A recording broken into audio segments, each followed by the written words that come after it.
Kita akan kembali menilik gaya hidup dan teknologi mendatang yang sudah mulai hadir sejak sekarang dalam Ensiklo Masa Depan. Dan kali ini kami hadirkan solusi ruang terbuka hijau di tengah minimnya lahan dengan floating garden atau taman di ketinggian.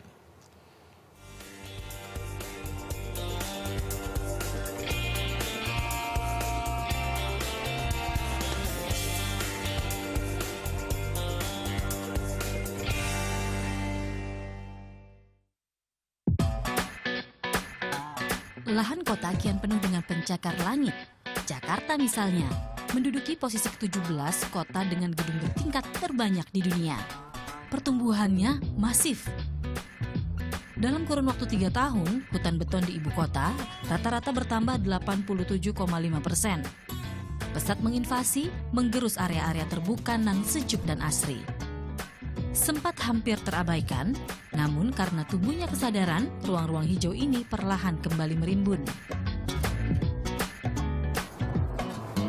Siapa bilang menikmati udara segar hanya bisa dilakukan di taman kota?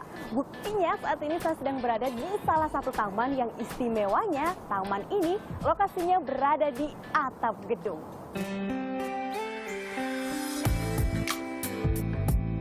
Ruang terbuka hijau ini membentang di kanopi beton, tepatnya di atap sebuah gedung perkantoran.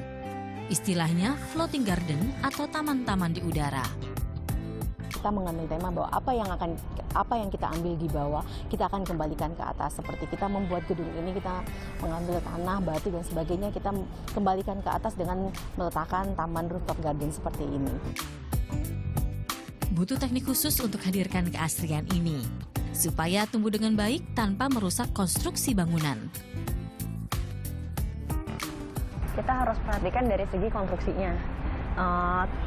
Lantai atap itu mampu menahan beban berapa banyak gitu kan, karena itu akan efeknya pada saat kita mendesain taman atap seperti apa yang bisa kita terapkan di situ gitu.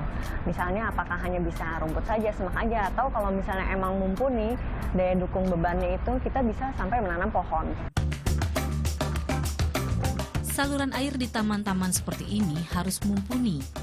Penempatannya di ujung-ujung batas gedung agar air tidak meresap ke bagian dalam gedung. Pertimbangan pertumbuhan akar juga wajib jadi perhatian. Di antaranya dengan memasang sekat khusus di berbagai sudut untuk menghambat akar merambat terlalu jauh. Dengan perkembangan teknologi tata ruang, kini tidak lagi hanya pohon-pohon kecil dan perdu yang dapat menghiasi ruang-ruang terbuka hijau di atas gedung. Pohon-pohon besar seperti ini juga bukan tidak mungkin lagi hadir di sini. Selain diterapkan di gedung-gedung pencakar langit, dalam skala kecil teknik cocok tanam serupa juga bisa teraplikasi di bangunan-bangunan hunian. Sutrisno, warga Pancoran Jakarta Selatan, telah menerapkannya. Sejak tahun 2009, berbagai jenis tanaman buah dan sayuran rimbun menaungi atap rumahnya. Dengan adanya taman atap nih Pak, bikin kondisi yang ada di bawahnya sendiri lebih adem juga nggak sih Pak? Ya lebih adem Pak, lebih adem. Kalau tanaman lagi rimbun-rimbunnya, di bawah lagi adem, enak. Pembuatan ruang hijau di atas bangunan sebenarnya sederhana. Beberapa aturan dasar diantaranya, taman atau kebun atau hutan atap terdiri dari 6 lapisan. Pertama, lapisan dak beton sebagai pelindung utama. Lalu waterproofing atau penahan air terdiri dari 2 jenis, membran atau lembaran dan screed yang berupa cairan. Ketiga, protection layer atau pelindung lapisan. Kemudian drainage layer atau lapisan drainase untuk aliran air area tanam. Kelima, filter fabric atau lapisan penyaringan air. Dan keenam, media tanam.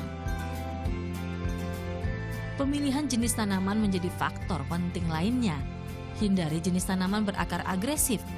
Hindari pula tanaman berdaun rapuh atau yang mudah sobek. Seperti kayak pisang-pisangan, heliconia, itu kan kalau ketiup angin kan kalau di atap kan anginnya lebih kencang ya. Jadi daunnya tuh mudah robek gitu. Jadi hindari tanaman yang seperti itu gitu.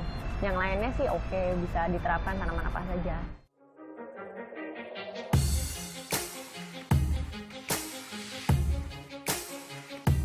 Di Indonesia, Jakarta khususnya, ruang terbuka hijau di atas atap memang masih dapat dikatakan belum terlalu populer.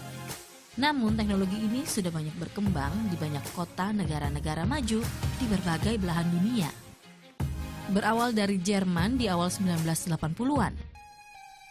Ruang hijau di atap punya banyak manfaat, mulai mengurangi polusi udara hingga meningkatkan keanekaragaman hayati pada sebuah wilayah. Sehingga hijaukan atap juga berarti hijaukan kota.